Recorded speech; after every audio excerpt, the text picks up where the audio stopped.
What's up and welcome to Ahead of the Curve. This is your host, Jonathan Gellner, and thank you so much for joining us today.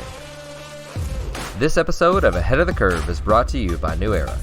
New Era is the official headwear provider of the MLB, NFL, and NBA.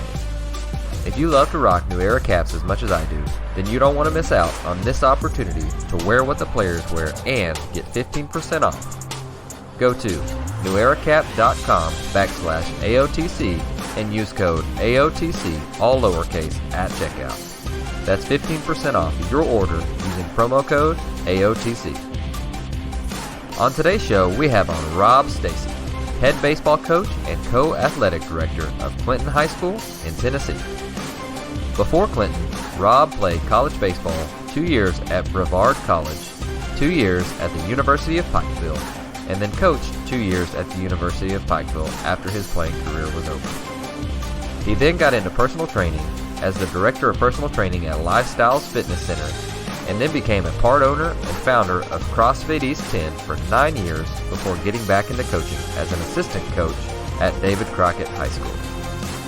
So on the show, we discuss his winding journey to being the head coach at Clinton High School, and Rob shares his plan for building better baseball players, but more importantly, building better men. You're going to love this episode with Rob Stacy. Rob, welcome to the show. Thank you. Thanks for having me, man. Definitely.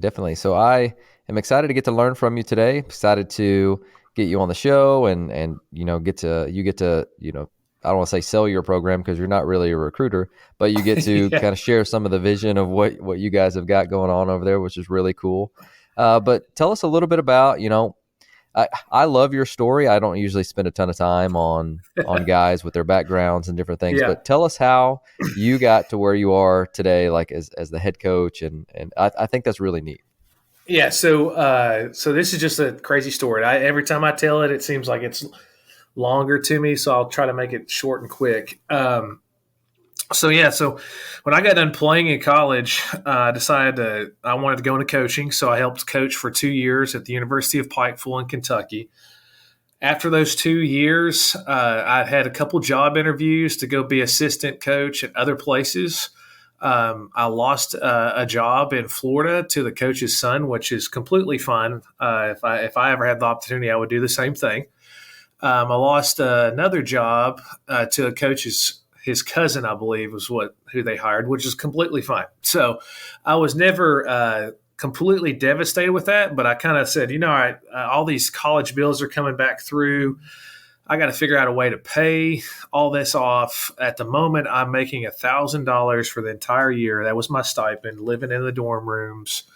And it was exactly what I wanted that, but I knew that I couldn't survive. And plus, the other thing too, I didn't want to make my parents pay for that. They gifted me and blessed me with the opportunity to play in college. I thought it was best for me to repay them in that aspect by taking over those bills. So I decided to start looking around. And funny thing is, I started going back to what my grandfather did. He was a pilot and flew B-17 planes in World War II.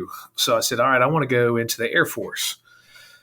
So I kind of was like in between still coaching and kind of like researching the Air Force, but I wanted to go into special forces training for the Air Force because I was really avid and big in weightlifting ever since I was 12 and just fitness in general. I loved studying it.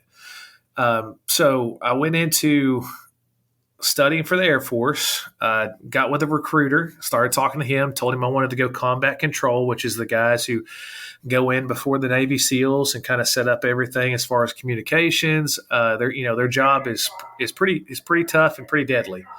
So with that said, I went on this journey to do that, and I found this thing called CrossFit because a guy over in North Carolina was training people for this. So when I found that, I started training for it, and then I fell in love with it. And the day I was supposed to sign to go in the Air Force, I got offered a job at a gym on a whim that a buddy of mine told me to apply for, which I thought I wasn't going to get. And they asked me to come on and work at the gym. My mom asked me, she was an Air Force kid, so that means she flew around the world with my grandfather, and they moved different places. She said, I really wish you would at least give this a try. If it doesn't work, you can still go into that. So I started working at this gym. Still, what people didn't realize at this time, I still had baseball and coaching in my heart. So I worked at this gym for a little bit, become the personal training director, also worked my way into owning a CrossFit affiliate within the gym. So I went through all these certifications. I traveled the Southeast training for CrossFit, getting certifications in it, also training myself to compete at a high level. And then I started judging, doing the CrossFit regionals, the CrossFit games, all this time with still in the back of my mind, like, you're a baseball coach. And my wife was a teacher. So for this 8 to 10 year journey, I sat there and watched my wife and just love coming home and being excited about teaching. And I finally, when we had our little boy, our first one, Ryland, I was sitting there watching him play one day. I said, I need to go back into coaching so I could spend more time with him. And people hear that and they're like, man, like, why would you go into coaching so you can spend more time with your family? Well, they didn't realize at the time I was working Monday through Saturday and I was putting in long hours. When I made this journey to get back into coaching, I started helping as an assistant at a local high school in our town that was actually the rival of my high school. My high school is Daniel Boone. His rival is David Crockett, where I worked at. I love that. And I actually went for the head job, but one of my good friends got the job over me because he had his he had everything. He had his teacher's license, everything. So they asked me, they're like, would you want to be his assistant? I was like, absolutely. I just want to be involved with the kids and coaching. Plus, I'm getting to work with Spencer. I think that's fantastic. I think it worked well, and we had a really good season. We went from the bottom to the top. We went from second to last in the conference to beating the team that was picked to finish first overall in our first series. So it was a big year for us. But I knew I wanted to be a head coach. It was my passion the whole time. Well, this whole time while I was going on this journey to get back to coaching, I was going back to get my master's. So I was waking up at 3:45 in the morning, driving 45 minutes to coach a class at 5, coach a class at 6, then train myself for competitive CrossFit for an hour, and that's session 1. Then training people from 8 to 10, coaching another class, then training myself again in session 2, then going to practice at Crockett around 3 o'clock, leaving practice, driving 45 minutes to Bristol to take a master's class to get my education license. And that was about every day. So it was it was a grind. But I think God put that obstacle in my way to kind of strengthen my belief that this is what I needed to do.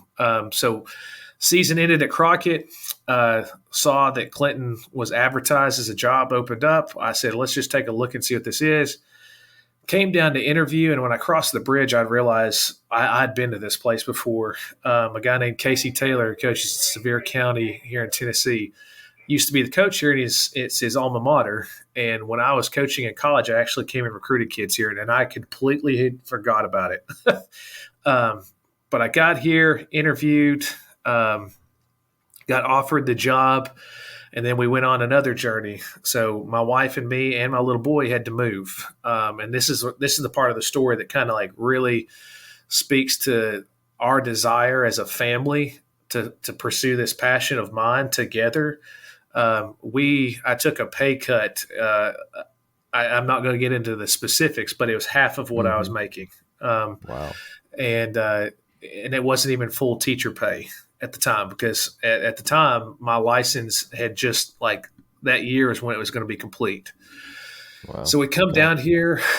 We couldn't get our house sold. It got sold late.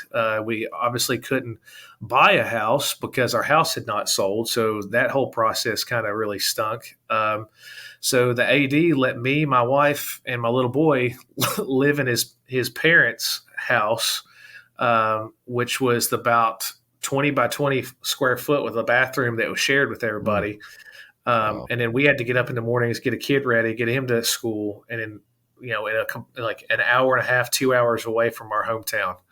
But it all worked out the best. During COVID, all my stuff was completed.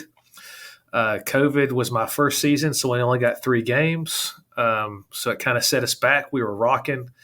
I had 11 seniors. We didn't get to finish a season with those 11 seniors. Then I got a team that had no playing experience at all. So that's kind of the journey. And then I guess we'll just talk about the rest after that. But very long journey, crazy to be sitting here saying that I'm in a position as a head coach and a co-AD. I never would have thought that would happen. So, No, I love that, and that's why I wanted you to share, because you have such an interesting journey, and then you can kind of see the passion and the things that you guys do on social media and the why behind it, because you had to do all of those different things. And let's get into that a little bit. So tell us a little bit about how and what you guys are doing this fall. I know that you and I have discussed Motivation Mondays, and then you guys are giving out t-shirts, but just kind of tell us about what you set up early and your time restrictions, what you guys are doing within that, and just kind of walk us through when you got back into, August or September for school, what you guys are doing. yeah, so we run a summer program with our guys because we're kind of in a situation where not a lot of our guys have experience or have the ability to play high level, not physical ability. I'm saying the means to play and travel around the United States at these high level tournaments. So I saw a hole that we had there in our development. So we have a summer season that we do here with some local high schools that's very beneficial for us. But what I do when we get back in August, and I picked this up because I think the first year I was so gung-ho about everything. And I think I really worked guys, too much. And what I mean by that is like they were going to run through a wall for me, but I didn't see it as something that would maintain a positive relationship for me and them. So what I do in August is when we start school, I give them almost a month and a half of no baseball. No, don't come to the facility, don't come to the field, come talk to me about anything that's not baseball related. So it could be class, it could be football. That's just our rule. Like we're just not going to talk about baseball. We're not going to participate in baseball. We're not going to come and do extra work, because when the second week of September starts, we're going to start our open facility stuff. And to me, like it really helps with our guys, especially our freshmen, to get their class schedules down, to get into a routine before we start practice, because that can be really stressful for a kid to be in a new environment, new classes, and now I've got to practice after school, and it burns kids out really quick. And because we go so hard in the summer, I felt like they earned the right to be kids for once. So when we start the second week of August, we'll go about 3 times a week. When I first got here, we were going 4 to 5 because I was big on strength and conditioning, big on physical, fitness, all this stuff. But then I realized, I personally train that way, but I'm also an adult that's went through all this in my life. These are kids who still need to have friendships, family time, and understand what's really important is to develop who you're going to be, not just a baseball player. So we started going down this journey of working on, hey, we're going to work on getting better at baseball, but let's work on finding out who we are. Let's find out who our identity is as a person. Let's find out who our teammates are, and let's really work on this culture thing. Everybody talks about culture, and culture is such a buzzword these days, but really culture happens when you actually try to understand what your culture is. Instead of trying to read books and go through all these different methods of training your guys to have a good culture. We sit down and we actually talk about what it means and what we want it to look like. And I think it gives our guys ownership on that. So when we start those open facility workouts, I try to have us go about 2 hours a day. We'll come in, we'll get our weightlifting in, we'll get our throwing program in. And then in Tennessee, you're limited to 5 guys to do individual work. Now, while you're doing individual work, you can have 5 guys that I have, for example, the infield, and I'm working the infield. You can also have your other guys, if they want to hit on their own, they can go hit on their own, just as long as the coach is around, making sure that they're supervised.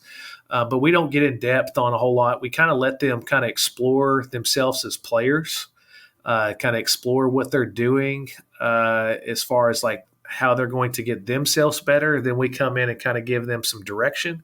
And I think it's really helped us when we get to spring for practice, because then guys, we'll tell them to do a certain thing and they're like, well, that makes sense. I was trying to do this and it wasn't working, but coach gave me this drill and it's actually working. So it kind of gives them some idea of like how to become a better baseball player themselves as well. Because what we don't want to create is robots. That's our big thing in our program. We talk about don't be robots. Don't be so mechanical in your thought process that you don't understand the game can be fun. So after our open workouts, we do that up to our fall break. We get a week off for fall break. I give them the complete week off. We come back, continue our throwing program and our weightlifting program. We go through cycles. And then now we're right before Thanksgiving break. And that starts next week. So they'll have a week off then.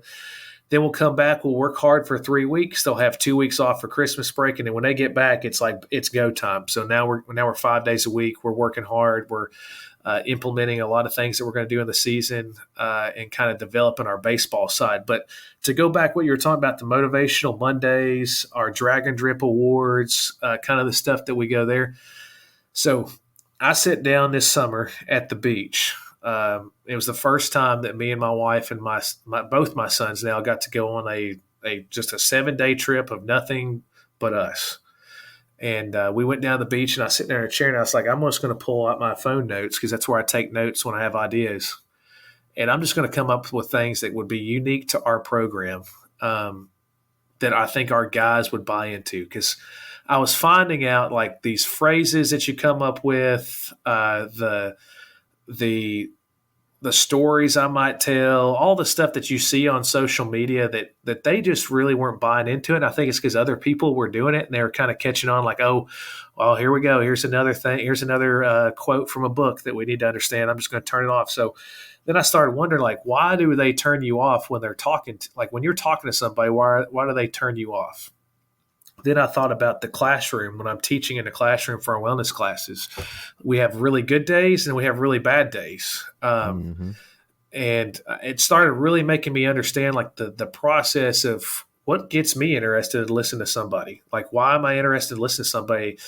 And it kind of came to me. I was like, I like listening to different people's stories. That's why I like podcasts. Each time you listen to a podcast, it's somebody new. And they have a different story to tell about their lives, and you can learn something from that. And I'm hooked to that. When they're telling me their story, I'm hooked to it because I'm trying to figure out like, oh, that's why you're that person. That's why you act that way, or that's why you coach this way. And it kind of makes a lot of sense when you think about it. So we came up with Motivational Monday, which it just was born sitting down in a beach chair on the beach looking out at the ocean. And I said, what could motivate our guys? I was like, well, why don't I try to get our guys to motivate each other? Like, I'm always trying to get them like motivated. Let's do it with them. So I said, let's have them speak each week. And it's going to work on a couple of things. One, it's going to help with their public speaking skills.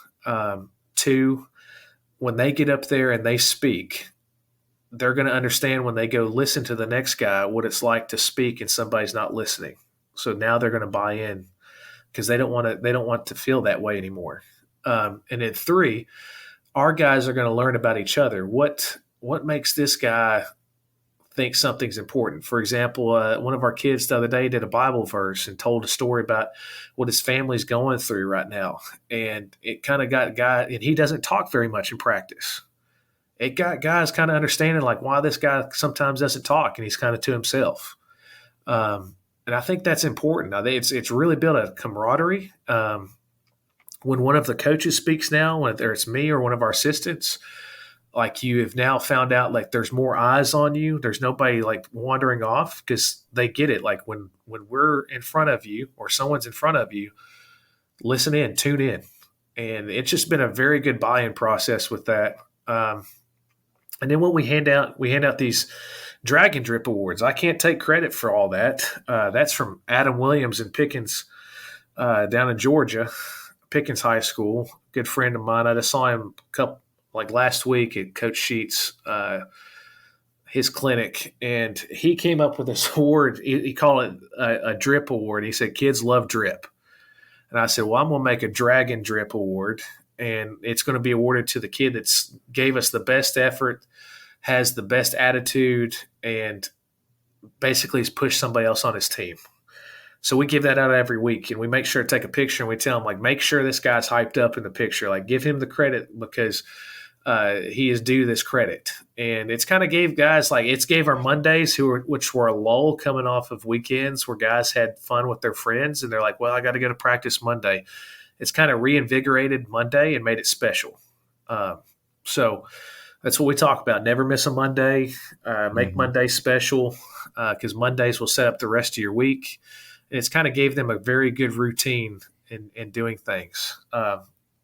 Another good one that I got, and this is from another clinic that I got to speak at. I got to listen to Appalachian State's basketball coach talk. I love listening to other coaches in other sports. Yeah, me too. Like you get to listen to baseball coaches all the time.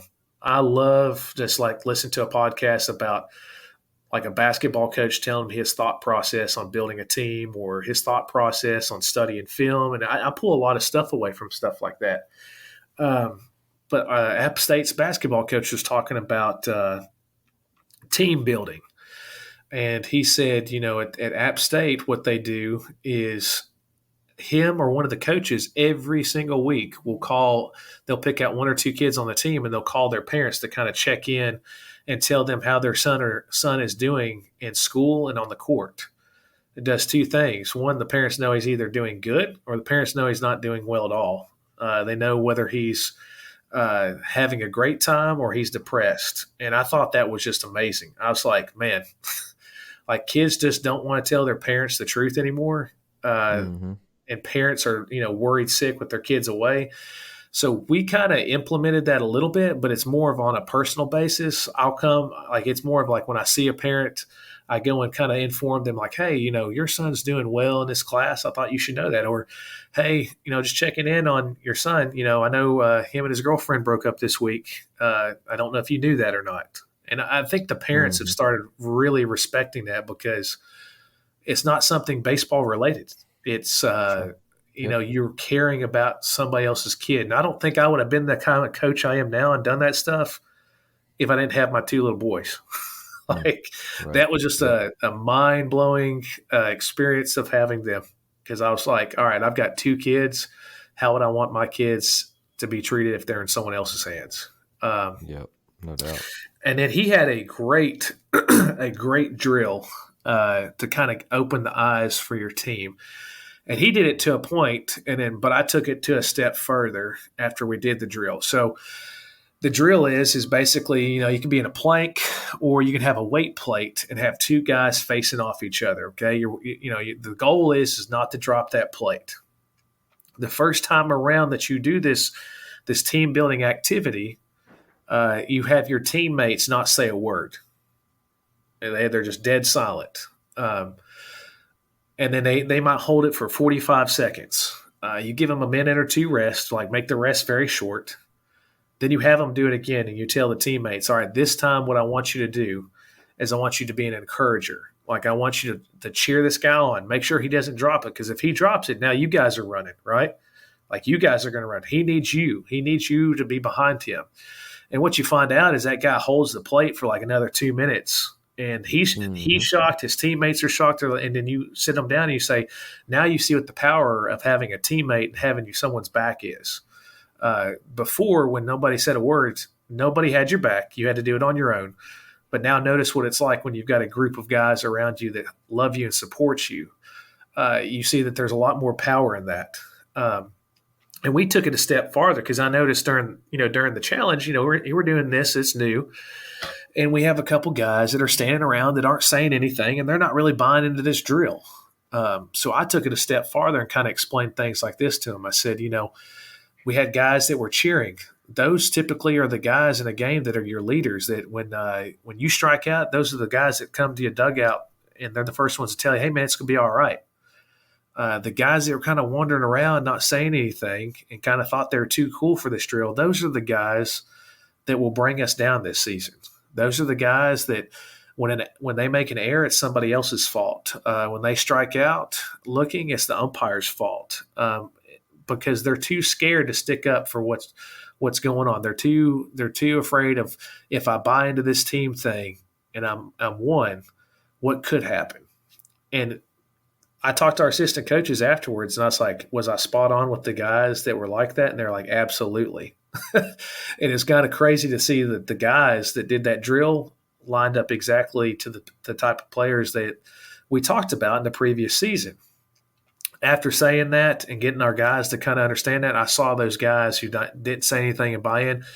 While I was talking to them, their eyes lit up. They knew, like they identified, hey, that's me. I need to change.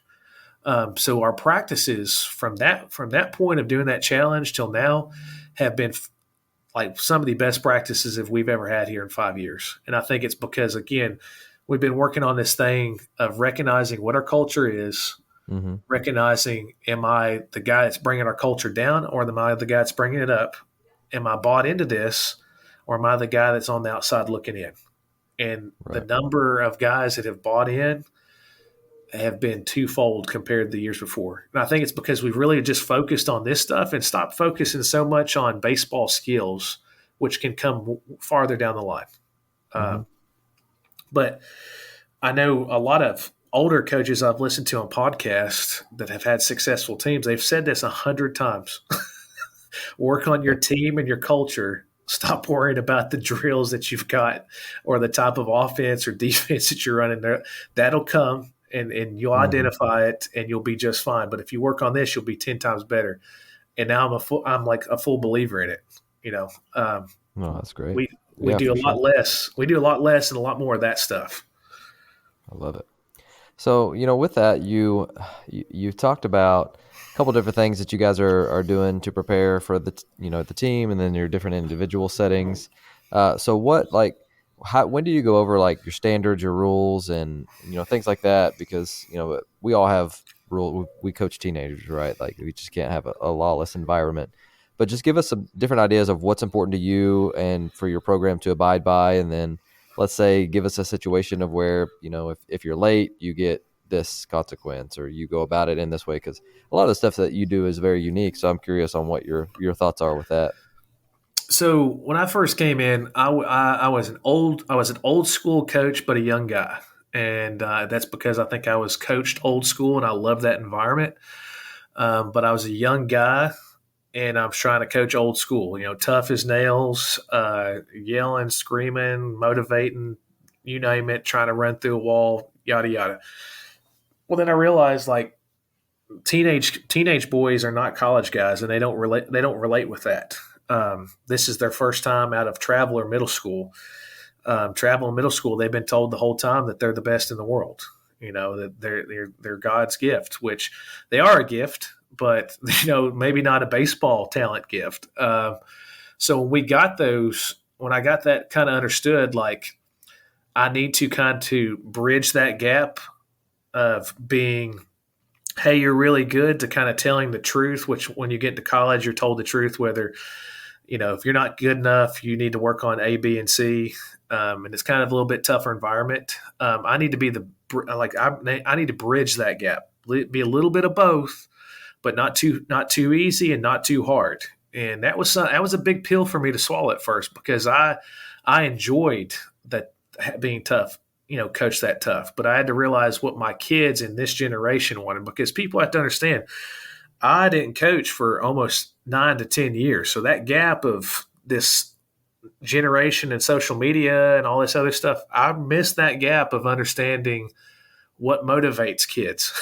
It's almost like I got in a time machine and just went 10 years ahead and got plopped down, and everybody's like, well, why are you acting that way? That's not how we've acted.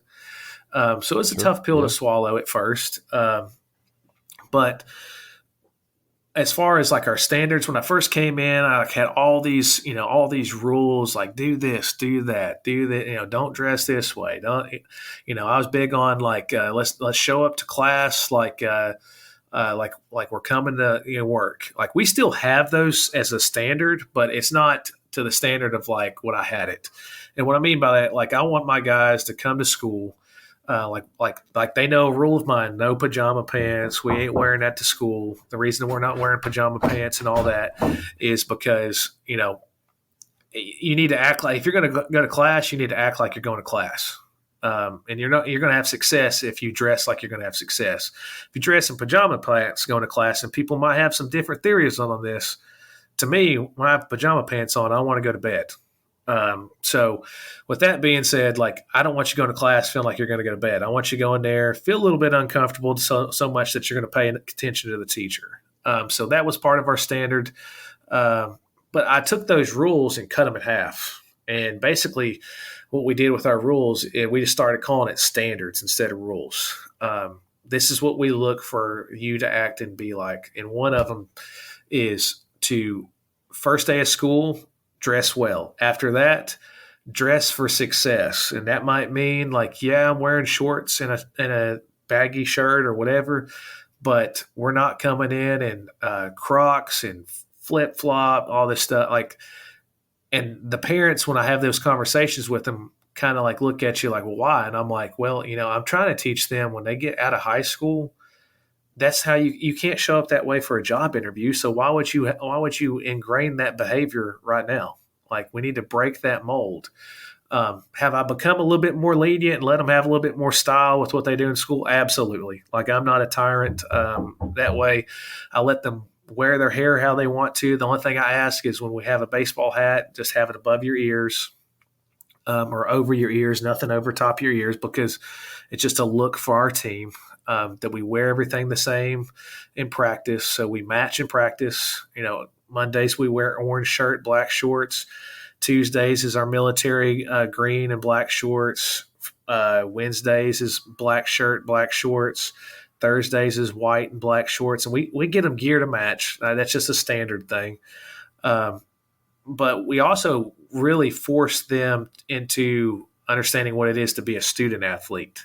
And we have a lady here named Miss Merriman, and I have them and their parents go meet with her. It's almost like having an academic advisor for high school. I have my parents and the players go meet with her, set up the process of the classes you need to take when you need to take your ACT. That's what we have here. I know you guys might have SAT, but we have ACT in Tennessee.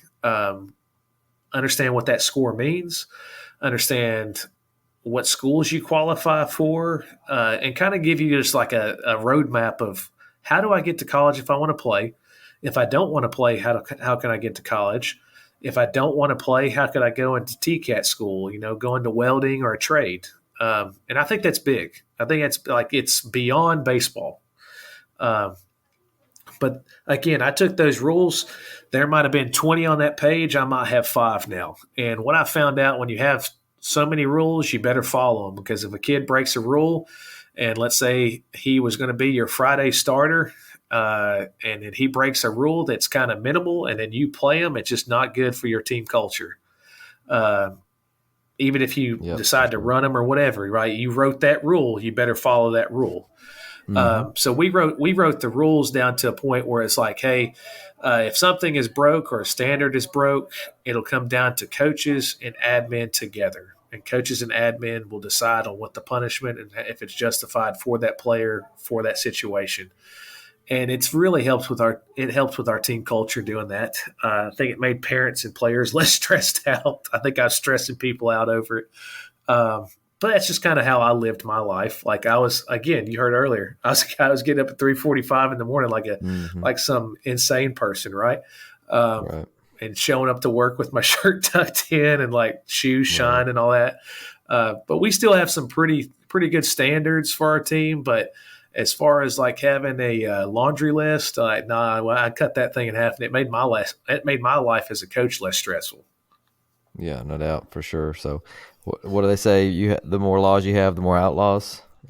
Absolutely. 100% on that. Absolutely. So, with that, like, let's talk a little bit about, because you seem from just talking to you for a few minutes and the conversations that we've had, you have an open door policy, I feel like, and you want kids to come to you.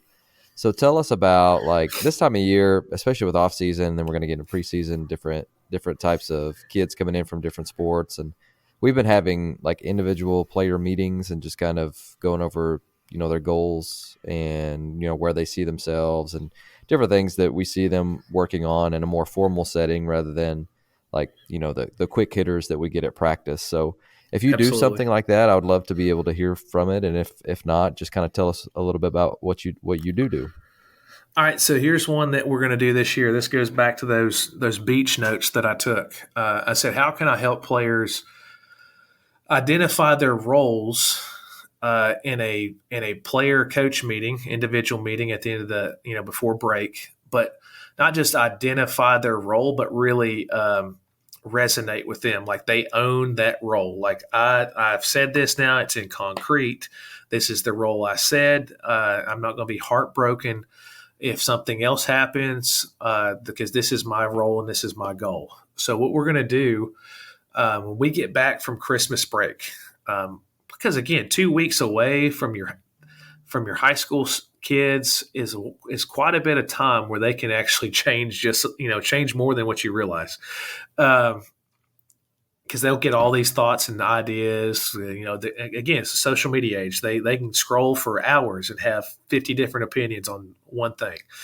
But what we're going to do is we're going to have because I like to keep a lot of documents, Google Sheets, Google Docs, all our stuff, like our workout stuff, our throwing program is all on stuff like that to where you can access it on your cell phone at practice. You just pull out your phone, you know exactly what you're doing that day, because I've typed it up for our coaches. We are going to have a Google form, and we do this when we're voting for our team awards at the end of the year. I let my guys vote for themselves on their team awards, because then I think it's more important. I think when your teammates pick you to be MVP over your coaches, I think that means something. We're going to take that Google form. We're going to type it up. We're going to have it set. What is your goal? What is a role that you want to be doing? What is a role that you think you're going to be doing? And basically, where do you see yourself in the next, couple years with this team?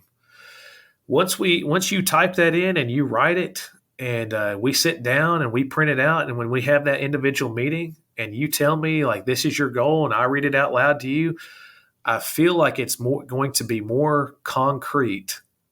Like, hey, my role this season, I want to be the starting left fielder, but my role might be the courtesy runner on the team.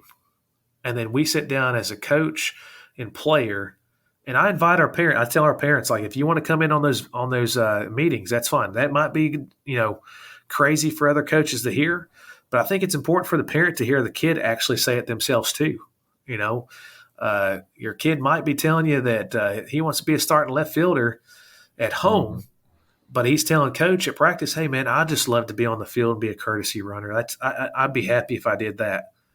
Well, then now we got mixed, we got mixed signals. We got mixed information. It's not going to work out for nobody, not for the parents, not for the kid, not for the coach. Mm-hmm. So we've done that before, and it's worked out really well. It's never been negative. It's always been positive when we've done that. But when we have that in concrete, we can always go back in the middle of the season when you see that guy that's like maybe in the end of the dugout and he's not bought in, and you're wondering what's wrong with him. You can pull up and have that meeting again, pull out a sheet of paper and say, hey, man, remember that time we had that talk? Remember what you said you thought that your role this year was going to be? Like, I really need you to buy into that, right? Like, we talked about this, and if we're going to have goals in life, not just baseball, we've got to we've got to stick to this process. Like, you got to stick to it, and good things will happen. But I think just having that in our hands, concrete, especially with this generation, like, really will help. Again, we haven't done it yet. I talked to our assistant coaches. We thought about doing it before Thanksgiving. We thought about doing it before Christmas break, and I told them all, I said, that's no good. I said, if we have that meeting before Thanksgiving or Christmas break, these kids go home. They get demotivated for 2 weeks, no teammates, no coaches around them, and they're like, man, I'm going to be a pinch hitter. I don't know if this is for me. And you're going to lose guys.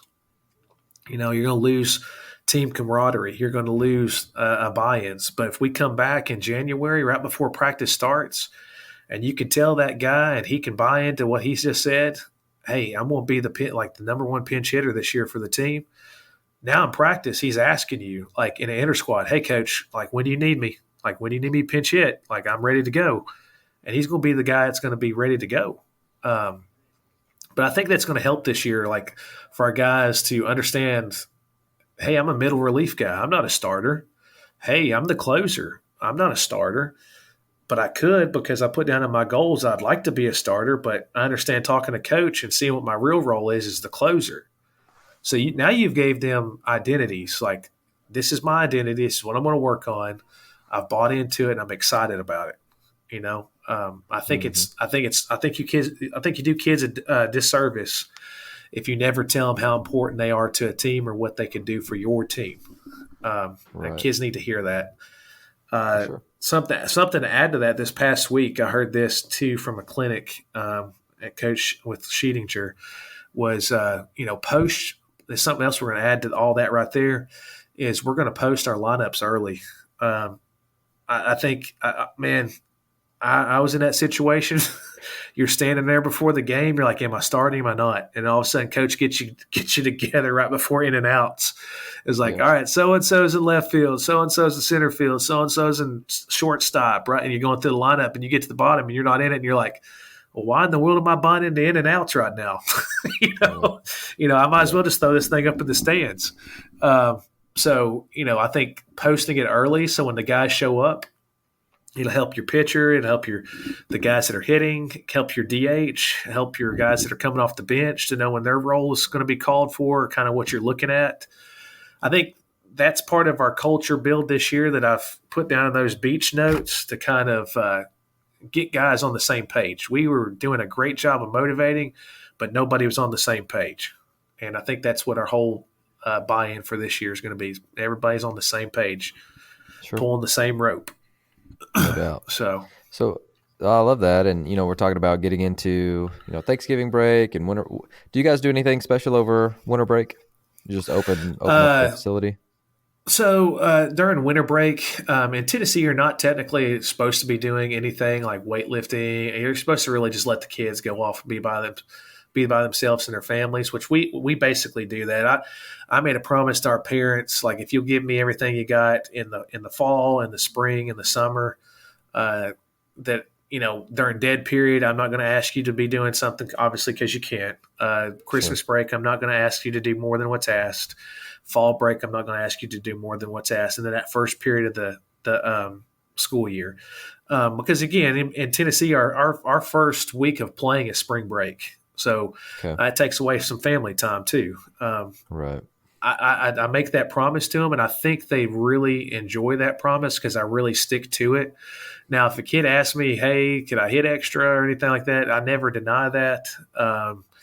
But I also encourage, like, hey, you probably need to go eat with mom and dad today for dinner. Like, you need to go tell your mom you want to take her out somewhere. I've also had those conversations too, because nobody ever told me to do that. And now I look back and I'm like, I really wish I would have done that with my mom and dad. I wish I would have took that opportunity to do that. Or maybe I wish I took that opportunity instead of going to hit extra and lift to go hang out with my grandparents who are no longer here, Sure. I think that helps too, to kind of grow them to be better husbands as well and better fathers. The kind of process we talk about too. But yeah, the only thing we do during Thanksgiving break is we do the Turkey Bowl, which is probably the highlight of the year. We have them play football against each other in the Turkey Bowl, which they go nuts for. So if you want to see baseball players absolutely fight tooth and nail and bring blood and everything else, put a football in their hand and say, go out there and play a Turkey Bowl. Yeah, no doubt. Yeah, we have a former quarterback here that they're still playing football right now, and then we hired another guy he grew up in California, played quarterback in California, and so he's in the baseball off season. So back and forth, one of the things we do is like football competition for conditioning one day, and I've been jawing back and forth with both of our assistant coaches, just maybe making up things that the other one has said, talking trash to each other. So we're going to do that absolutely, too, absolutely, fun time. Our assistant coach get into it.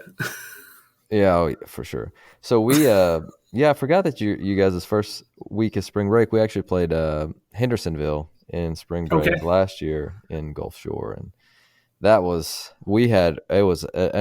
maybe the most interesting umpire experience of my entire life. So we're playing, and it's like an hour away. We had just gotten rained out the day before, so then we had like double header, and this is like, you drive 14 hours or whatever it is to Gulf Shores, and then you're Yeah, driving like an hour and a half away from it, right? exactly. So we get there, Exactly. and we've got like the early game. It's like 10 a.m.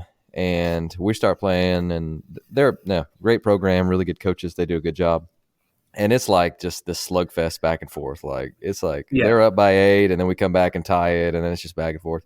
Well, in the fifth inning, I look up, and these are time limited games, right? So I Yeah. look Yeah. up, and there's this lady and we're in the first base dugout. She's talking to our first base coach, and he's like signaling me over, and I was like, what is going on? Like, this is the middle of the game. And this lady was from the concession stand. She had 2 hot dogs and 2 hot chocolates like in her hands. And she calls time to walk out on the field, and I'm like, what's going on? And Noah's coach at first base. I'm like, no, what the heck's going on? And she says, or he goes, this lady's trying to give the umpires hot chocolate and a hot dog. And I'm like, ma'am, with all due respect, it's in the middle of the inning. And she goes, and about that time, the field umpire calls time and runs over and goes, oh, thank you so much. And I looked at her, Oh and my he goes, yeah, gosh. I just needed a snack during the middle of the inning. So you just see the guy in the field, like he's standing at second base, we had a runner at first, like eating a hot dog in between pitches. Like he'd pull it out of his back pocket and take a bite and put it back in. And he's like standing there with hot chocolate. I was like, are you freaking kidding me? Like I was so mad. I was like, I guarantee my I'd God, lost it just, too. I'd lost just it too. one of the most interesting experiences I've had. I've never had a umpire drink hot chocolate and eat a hot dog standing at second base in the middle of an inning. So Oh, absolutely. that was a good time. Absolutely. But me and the Hendersonville guys were just looking at you like, are you freaking kidding me? Like, what is going on here? So good Oh dudes over gosh. there. Oh, they are. We played them. We went down to we played them in Nashville the year after COVID, and that was the team that I was rebuilding this process with, and we played them tough. I mean, they're good, but we just didn't have enough Jimmies compared to their Joes. So yeah, that's good team. So, with that, so you guys get back from January. What's your process like on getting your team ready? Because you said you're about 2 weeks behind us, so we can scrimmage in the middle of February, and then we can start March 1st. And so just tell us about, how you progress getting your arms ready, how you continue to just, your team stuff. You get a lot of players from other winter sports potentially, and just tell us a little bit about how that works for you. yeah. So same thing. Again, just 2 weeks behind you guys. We start practice, I believe February 13th, 14th. I might have the dates wrong, but that's around when we start, and we can scrimmage up until that. I mean, we scrimmage during that time too, and then I believe our season this year starts March 13th, 14th. So we scrimmage before then, and then our season starts. Obviously spring break starts for us. So first week of our season is spring break, and we're going to go down to Tampa this year, down to Manatee High School, and just when we get back in January, what we really do on the process. So what I'll go over quickly, because strength and conditioning is my thing. So during the fall, it's really a technique kind of driven thing. So we're really working on everybody reinvigorating technique, really drilling home to young guys how to do the lifts. Then it transitions a little bit into, all right, we're going to build some strength now and build some size. Like we're going to put a little bit of a little meat on the bones is what I tell the boys. And then in the wintertime, like we ramp that up big time, because obviously we're indoors more. We're still doing our throwing program and that stuff, but we spend a little bit less time on baseball skill stuff and more time on, hey, let's just get physically strong and faster. So we do a speed program as well. From TCU. And then when we get back in January, we really work on power, so speed and power. So a lot of our lifts are geared towards speed and power. I'm big on what Eugene does with 108. So we implemented water bags the last year, and it was fantastic. I love it from a strength and conditioning standpoint, to understand the process of a reflexive strength compared to just normal strength and conditioning. So when we get back, we do a lot of change of direction, a lot of speed work, a lot of water bag. We implement Olympic lifts that's something that I'm passionate about and technically driven on. which is odd for a baseball coach to kind of implement and say, but it works out really great for us. But during that process in January, what we really do is we work on not just our throwing program, we work on our bullpens. We make our bullpens competitive too. That's something that our pitching coach, Clay Turpin, implemented. And we create competition. So if we've got bullpens, we've got 1, 2, 3, 4, we got 6 areas we can do bullpens. And if we face everybody off on like 1v1. Like if you're playing a guy in basketball, 1v1, and if that guy has more strikes than you, if he executes his pitches better, we use pitch logic, so we can look at their spin efficiency, look at their velo, track all that stuff as well through a Google Docs and a Google Sheets format.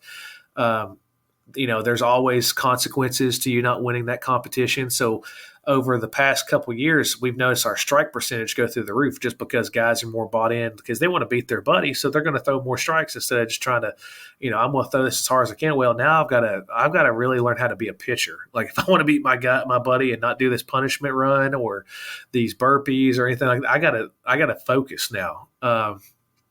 But we do a ton. And what I think that my mind changed from this, from my early years, I used to be a guy like we got to hit all the time to a guy like, hey, hitting will come.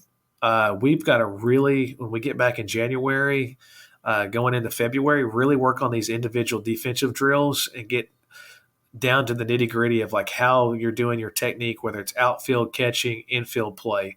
And then when we get in February, we've got a turf football field. When we're allowed to practice, we go down there and we absolutely hammer ground balls nonstop. If our field is in shape, we obviously take ground balls there to get it off a natural surface, but we'll spend an hour and a half to 2 hours doing different variations of drills that I've come up with and stolen from other coaches. And I think that's helped us have an edge when we've got our arms and our bullpens caught up with our defense when we first start scrimmages in our games. Yes, our hitting's a little behind, but our offense is driven off stolen bases, moving guys over, and taking risks. So that offense really catches up in like week 2, because then we're allowed to really do a lot more BP on field for guys to understand it. But we're doing a lot more planned. That's the plan in January. We have a lot more stuff planned, individual basis for our guys. And we have found out that the individual side, getting groups of 4 to 5 together and working with them has done wonders because guys are focused and they buy into whatever you're saying. When you got a huge group, yeah, you're getting all the work in for everybody, but you've got it's almost like, quality over quantity when we look at our stuff. So yeah, January is a really individual driven thing with our throwing program and our defense and our hitting. But when February hits, it's a team thing. And we really focus on like a lot of things. Like one thing that we do that I think is phenomenal, I stole from Sheets, is like the bunt game. Helps with bunt coverages. That's a short basis. Yeah. Get your guys to have fun, has them bought into like bunting. So when we start game 1 and our hitting's behind, I know that 1 through 9 can lay a bunt down.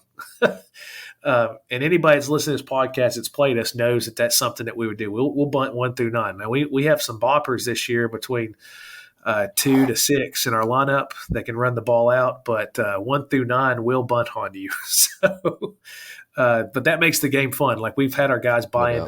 It's fun to do that, and plenty of high fives when you get a bunt down.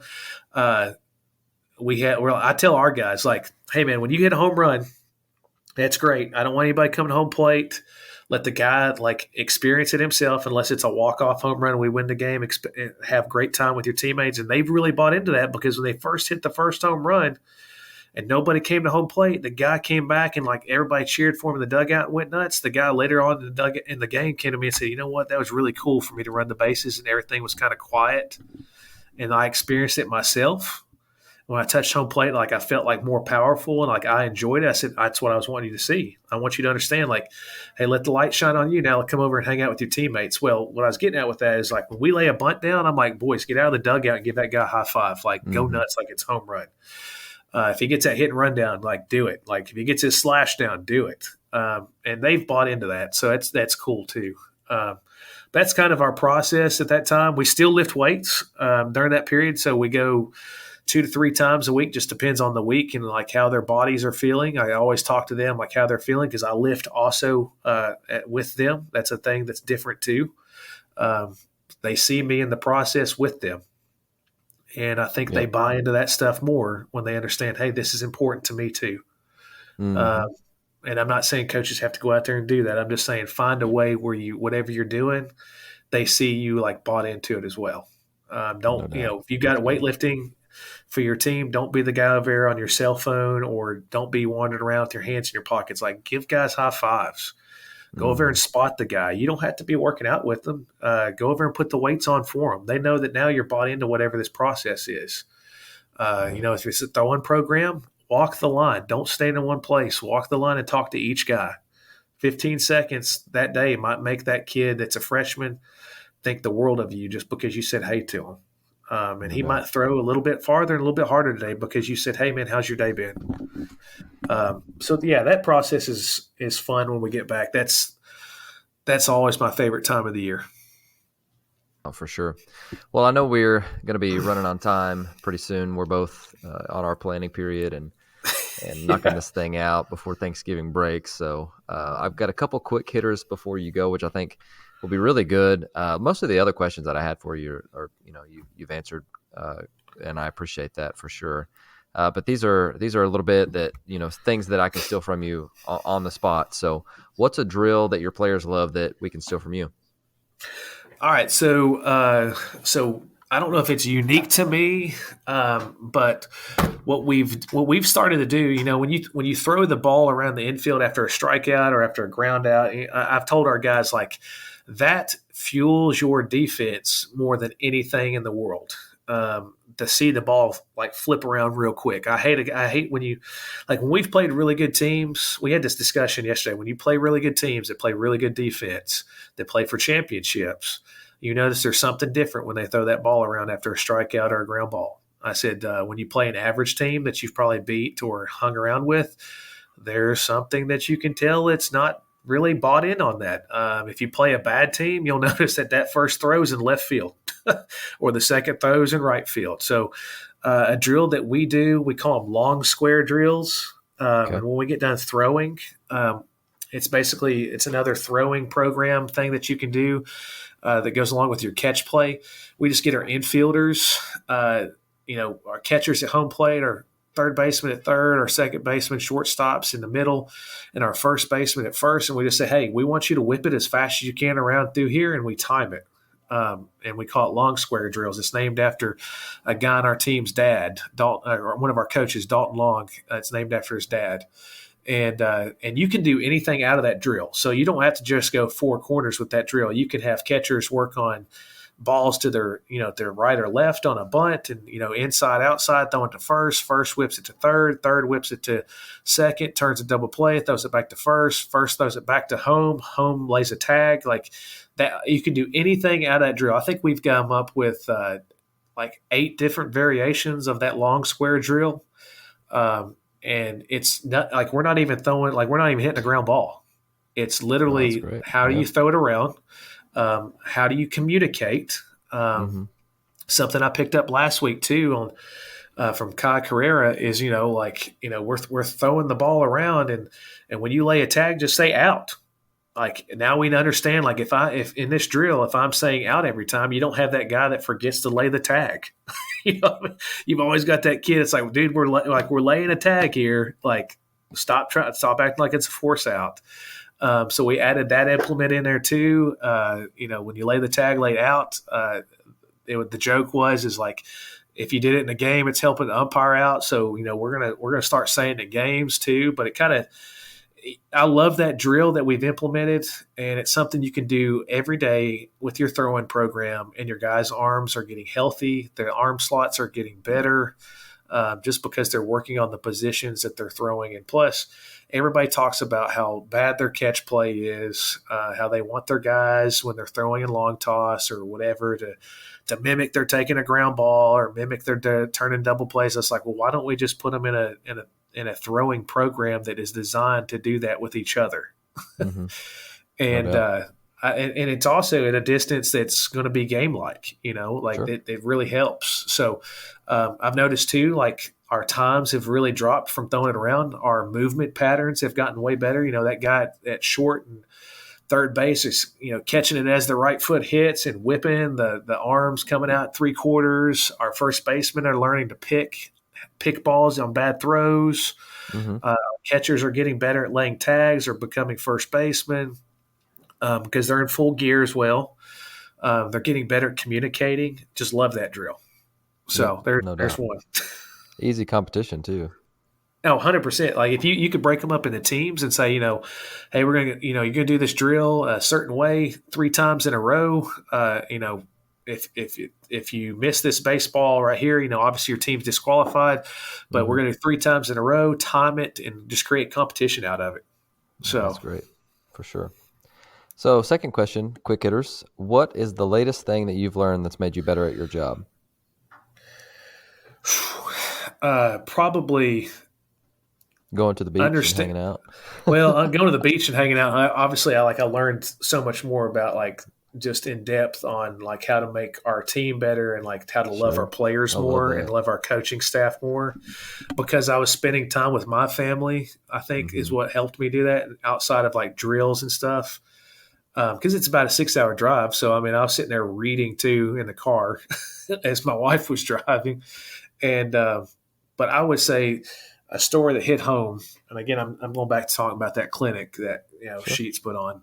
Andy Yep. McKay, the GM from Seattle Mariners, talked about this. It's something I'd encourage, if it's out there, go find this if you're a coach. Understanding storytelling and who's the hero of a story, how a hero's dynamic works, understanding who the villain of the story is and how that pertains to the hero, what the hero has to do to overcome the villain, and in the end prevail. And what I get by that, and what I took away, it's probably one of the most meaningful things I've ever heard a coach or just baseball in general, is your players are the heroes. You can't make the story. You can't be the hero of the story. And when your players are the heroes, you're the guy that they find to overcome the villain or the problem in their life that they need to overcome.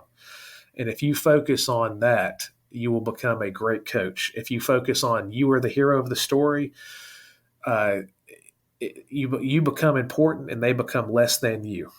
That's what I took away from it. So, for example, player A is the hero of his story. He finds you as the coach. The villain in his life at that moment might be his parents are going through a divorce, and you help him get through that. And his accomplishment is to one day go to college and play baseball, find the wife that he loved in his life, and raise a family that he feels is strong, and that doesn't happen. Like that to me, like I'm just getting like almost emotional talking about it, thinking about it. Sure. That to me like made me like really realize like stop trying to make yourself like when you're doing speeches at the end of games like, hey, go get this win for me, or hey, go get this win for our program. Like instead it's like, hey, go out here and do this for you. Like you earned this, you deserve this, you worked for this. We were just here to help you on the way. And it kind of takes you from like baseball is a team sport with individuals who perform tasks to help the team, right? So it's individual people doing individual things for a team. So it's a very crazy dynamic. But then you tell a kid that, a kid goes out there and he's like, all right, it's me versus this guy here. Like it's me in this story. I'm the hero of this story. And it was very powerful. I think Steve Jobs talks about it. I think when he left Apple, I want to say the story's right. I mean, I'm probably getting everything wrong, but when he went and took over Pixar, that's when he learned all this and how to make stuff like that important, how to make your employees more important than you, and let them see that they're more important than you. And I think our players need to see that we want their success to be more important than our success. I love it. And I think they will buy into whatever you want to do then. So. No doubt. I love that. And then final question, what is one thing that you've implemented in your program that you feel like has made the biggest impact overall? I mean, by far, like what we talked about earlier, I think Motivational Mondays has been a game changer for us implementing that. Posting about it on social media, not in a bragging way, but to highlight those kids. What I've noticed by doing that is how excited their parents get to see the picture of their son standing in front of a group speaking on something that's important to him. It makes them proud of their son on something that's not baseball related. Like, all parents are going to be proud of their son when he hits the home run and he comes around and you got that video and you're screaming and yelling. When they see their son leading a group of young men, that's pretty powerful. When you've got people asking you questions like, "Hey, what is this thing you're doing and you're posting about?" That's pretty powerful. When I go 4 hours to a clinic and I have random guys that I haven't met yet come up and say, "Hey, can you tell me about that?" It's pretty powerful. So if there's one thing that you could add to your program, figure out a way. Like, you could steal it; it's not going to hurt my feelings at all. Mm-hmm. Like, I'll be happy. But figure out a way to highlight your guys doing something besides baseball. Like, no doubt. Figure out a way to highlight them doing something they love or something that they care about outside of baseball, and you'll find out, like, the team will grow around that, and it's empowering to the group of men that you'll be leading. Yes, sir. Well, you got me fired up. Well, we are on a time crunch here before our bells start to ring, so I'm going to put your contact info down below in the show notes, and give you a little bit of time to talk to our guys. Like, thank you, Rob. Again, let me be the first to say thank you for sharing so much. And we barely talked baseball; we just talked about growing young men, which is why we do what we do, and it's a great reminder. So I appreciate you, and I thank you for that. But I do want to give you the opportunity for an open mic to say anything and everything you want to the couple thousand people that are listening. I just want to thank you for putting on a great podcast. I've listened to this podcast quite a bit. I love being able to share my story and share stories about our kids. I love our kids. I love our coaches. I just love everything about the program, to be honest with you. And I just love, being in this field. If you're a coach out there that's wondering, like, how do I take this step to get back into coaching, or how do I get to this point? Don't be discouraged. Follow your dreams, but understand that the path to get there is going to be extremely tough. Just trust in God, and He'll give you the path. But sometimes He wants to see if you're really willing to go through that path to get what you want. And I think if you just do that, you can accomplish anything you want. And I can tell you this right now, like 10, 12 years ago, in my mind, I would wake up and I would tell myself, I want to be in this position. And I would, like, look out and I'd be like, I just can't see it. And all of a sudden it just hit one day and I saw it and I chased it and it happened. And I'm so grateful for it. And I'm grateful to be speaking right now on a fantastic podcast. Thank you so much for listening to Ahead of the Curve. If you would do us a huge favor, leave a rating or review wherever you are listening. And if you enjoyed this episode, share it with someone and tag us on social media. That would help us so much with growing the show and helping others to stay ahead of the curve.